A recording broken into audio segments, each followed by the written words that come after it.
By the time you finish watching this video, 8 million cups of coffee will have been drunk all over the world.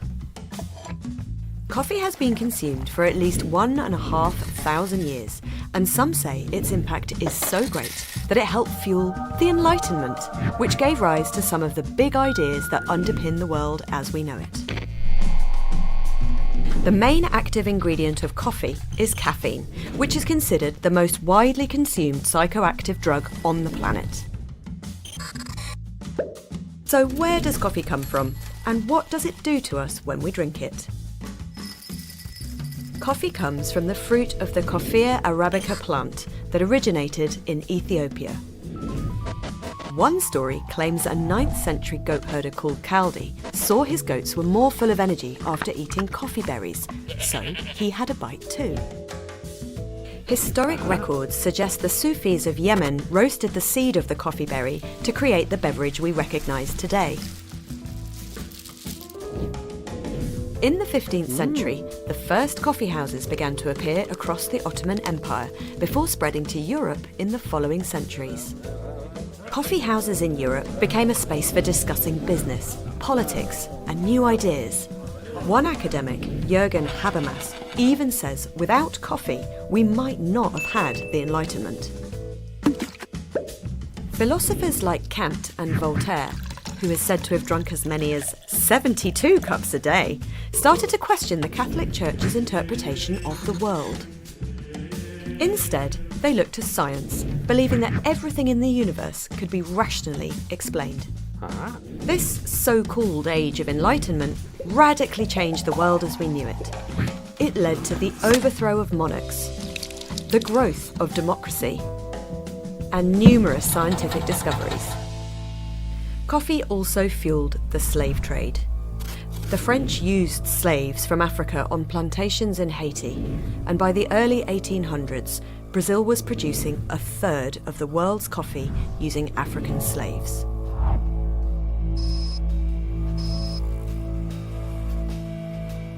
Did coffee give rise to capitalism too?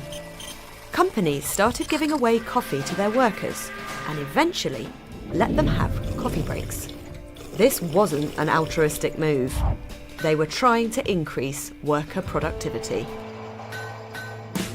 Fast forward to the present, and 2 billion cups of coffee are consumed every day. It's a $90 billion a year industry, and more than that, it is a fundamental social part of everyday life for billions of people. So, how does coffee impact the body? When caffeine enters your digestive system, it's absorbed via the intestine into the bloodstream. But the effects only start when caffeine hits the nervous system. This happens because caffeine has a chemical structure very similar to that of a substance produced by our own body, adenosine. Caffeine binds to the body's adenosine receptors, which can be found on the surface of nerve cells. It's like a key opening a lock. Adenosine is known to slow down the sympathetic nervous system. It reduces your heart rate and generates a state of drowsiness and relaxation.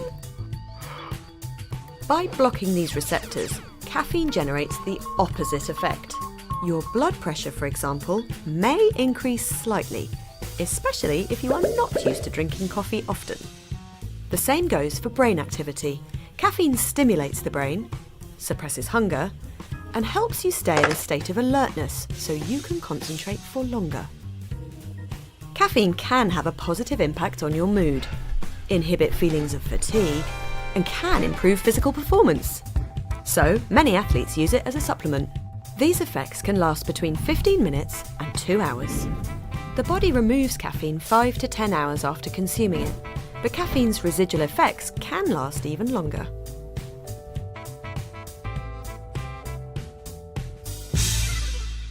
If you want to optimise caffeine's effects on your body, experts suggest abstaining from caffeine in the afternoon so your cup of coffee the following morning has more impact. Coffee also requires care when it's drunk. For healthy adults, the recommended maximum limit is 400 milligrams of caffeine a day.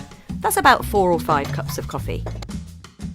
Exceeding this limit can lead to side effects such as insomnia, nervousness, anxiety, tachycardia, stomach discomfort, nausea, and headache. Toxic effects like seizures can be seen after the rapid consumption of around 1,200 milligrams of caffeine. That's the equivalent of around 12 cups of coffee. Of course, these limits vary from person to person. Some people are genetically more sensitive to caffeine. But when drunk in moderation, coffee can be good for your health. For instance, it's associated with a reduced risk for type 2 diabetes, cardiovascular disease, some cancers, and Parkinson's. And these health gains aren't just linked to caffeine. Coffee has other beneficial substances, such as chlorogenic acid, a potent antioxidant that may reduce the risk of many diseases. So, next time you grab a cup of coffee, you might not look at it the same again.